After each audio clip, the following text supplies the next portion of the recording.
انسان کی شیطان کے ساتھ آخری ملاقات جو ہونے والی ہے اس کا ذکر اس کے اندر موجود ہے۔ اعوذ باللہ من الشیطان الرجیم، بسم اللہ الرحمن الرحیم۔ وقال الشیطان لما قضی الامر، اور کہے گا شیطان قیامت کے دن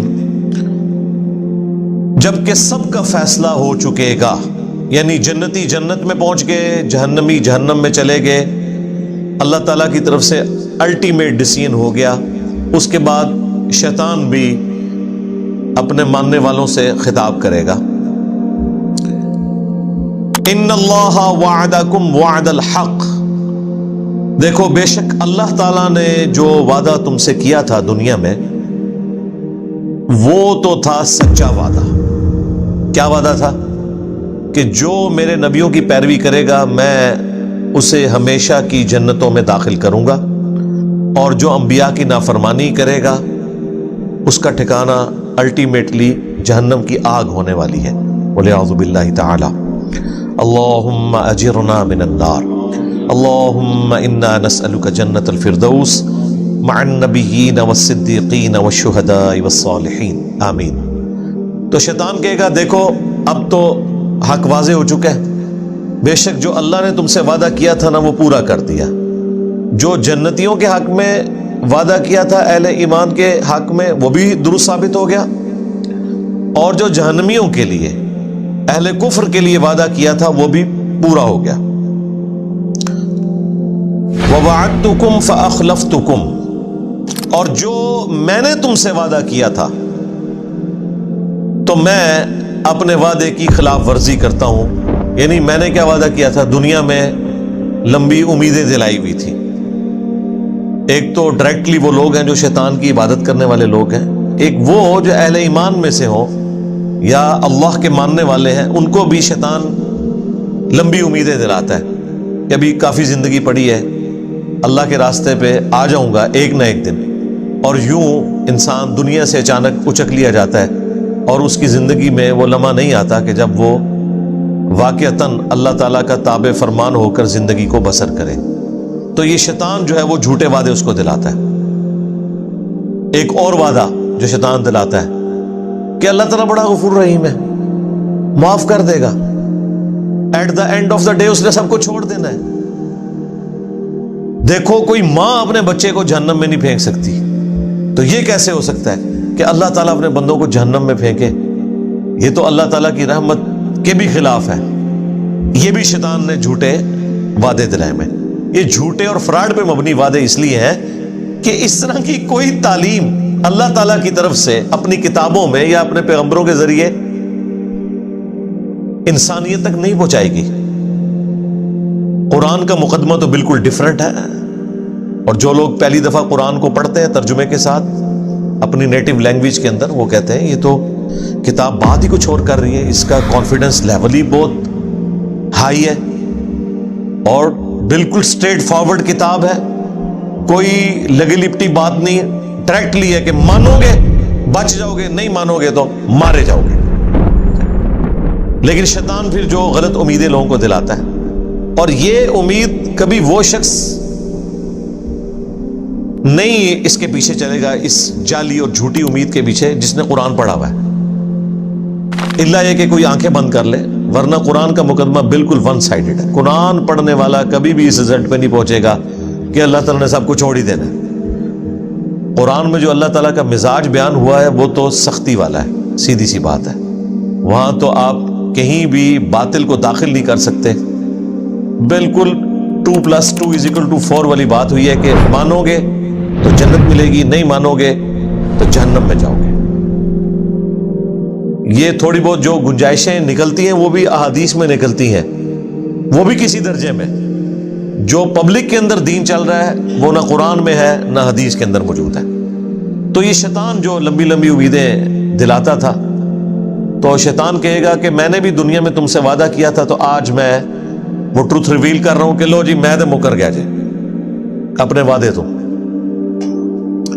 وہ تمام جھوٹی امیدیں جو میں نے تمہیں دلائی ہوئی تھی آج میں اس کے خلاف چلتا ہوں۔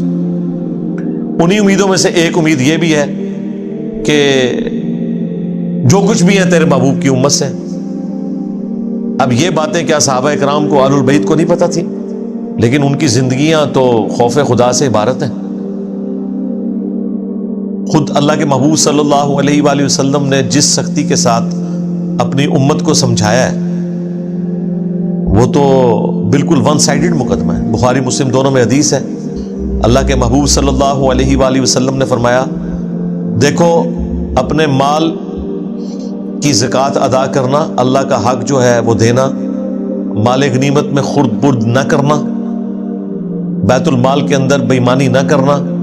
ایسا نہ ہو کہ قیامت کے دن تم میں سے کسی شخص کی گردن پہ اونٹ سوار ہو اور وہ چیخ رہا ہو، اغثنی یا رسول اللہ، یا رسول اللہ میری مدد فرمائے، میں تمہارے کچھ کام نہیں آؤں گا، میں نے جو کچھ بتانا تھا تمہیں دنیا میں بتا دیا۔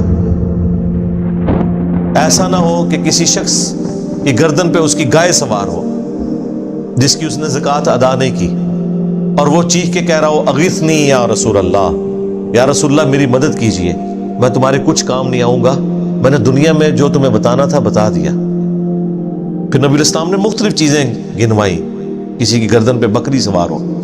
آپ حیران ہوں گے، جب ہم میٹرک میں پڑھتے تھے تو ہم نے یہ بیج لگایا ہوتا تھا، اغثنی یا رسول اللہ، یا رسول اللہ میری مدد فرمائے۔ اور جس حدیث سے یہ جملہ نکالا ہوا ہے اس حدیث میں تو یہ ہے کہ یا رسول اللہ میری مدد فرمائے، اور رسول اللہ کیا کہیں گے، میں نے دنیا میں جو بتانا تھا وہ بتا دیا۔ بالکل الٹ چل رہا ہے معاملہ۔ پھر بخاری مسلم میں وہ مشہور زمانہ حدیث، جب اللہ تعالیٰ نے قرآن میں سورہ شعراء میں فرمایا نا کہ اپنے قریبی رشتہ داروں کو ڈر سناؤ، تو نبی اسلام نے ایک ایک رشتہ دار کو بلایا، اے نبی کے چچا عباس، میرے مال سے جو لینا ہے لے لے، اگر اللہ کے حضور پکڑا گیا تو میں تیرے کچھ کام نہیں آؤں گا۔ اے نبی کی پھوپھی صفیہ، میرے مال سے جو لینا ہے وہ لے لے، اگر اللہ کے حضور تو پکڑی گئی تو وہاں میں تیرے کچھ کام نہیں آؤں گا۔ اے نبی کی بیٹی فاطمہ، میرے مال سے جو لینا ہے وہ لے لے، یعنی دنیا میں اس کا مالک ہوں، لیکن اگر اللہ کے حضور تو پکڑی گئی تو میں تیرے کچھ کام نہیں آؤں گا۔ حالانکہ سیدہ فاطمہ ڈیفینیٹلی جنتی عورتوں کی سردار ہیں۔ بیسیکلی ان کو سینٹرڈ کر کے ہمیں بتایا جا رہا تھا کہ اگر کوئی فراڈیا آپ کو یہ کہے کہ میرے سلسلے میں بیعت ہو جاؤ، میں تمہیں جنت میں اپنے ساتھ لے کے جاؤں گا، تو آپ نے سمجھ لینا ہے کہ ایک کہانی ہے۔ بالکل، اس لیے نبی اسلام نے یہ بتایا۔ پھر صحیح مسلم میں حدیث ہے، جسے اس کے عمل نے پیچھے چھوڑ دیا اس کا نسب اسے آگے نہیں لے کے جا سکتا۔ ہاں، اگر جس کے اعمال درست ہے پھر اسے فائدہ ہو سکتا ہے نسبت کا۔ پھر حسن و حسین ہی جنتی نوجوانوں کے سردار ہے، نبی الاسلام کی بیٹی ہی جنتی عورتوں کی سردار ہے، لیکن یہ صرف نسبت کی وجہ سے نہیں ہے، اعمال بھی ایسے۔ دوسری طرف حضرت نوح علیہ السلام کا بیٹا، نسبت کوئی کام نہیں آئی کیونکہ اس کے عمل نے اس کو پیچھے چھوڑ دیا۔ تو شیطان قیامت کے دن اعلان کر دے گا، جو میں نے دنیا میں تم سے وعدہ کیا تھا نا، میں تو آج اعلان برات کر رہا ہوں تم سے، یعنی دیکھیں اینڈ ٹائم پہ آ کے وہ دھوکہ دے جائے گا۔ ہمیں تو ویسے دنیا میں ہی پتا ہے، اور یہ اللہ تعالیٰ کی شفقت ہے کہ اس نے اس دنیا میں آخرت کی فلم چلا دی ہے۔ یعنی یہ ہونے کے بعد اگر پتہ چل رہا ہو تو انسان کہے گا کاش مجھے دنیا میں پتہ چل جاتا نا، تو میں اپنا راستہ درست کر لیتا۔ تو سرکار دنیا میں پتہ چل چکا ہے، پیپر آؤٹ ہو چکا ہے، اس کے جوابات بھی بتا دیے گئے ہیں، صرف پیپر نہیں آؤٹ ہوا، جواب بھی بتا دیے گئے۔ اب کوئی شخص خود ہی بدبخت ہے کہ وہ پیغمبروں کا راستہ چھوڑ دے اور شیطان کے راستے کے اوپر چلے۔ ابھی تو جناب ذرا اگلے الفاظ سنیں، وَمَا كَانَ لِيَ عَلَيْكُمْ مِن سُلْطَانٍ، اور مجھ میں تو ایسی کوئی قدرت نہیں تھی تمہارے معاملے میں کہ میں تم پر کوئی زور زبردستی کر سکتا، اِلَّا أَن دَعُوتُكُمْ، سوائے اس کے کہ میں تمہیں دعوت دیتا تھا۔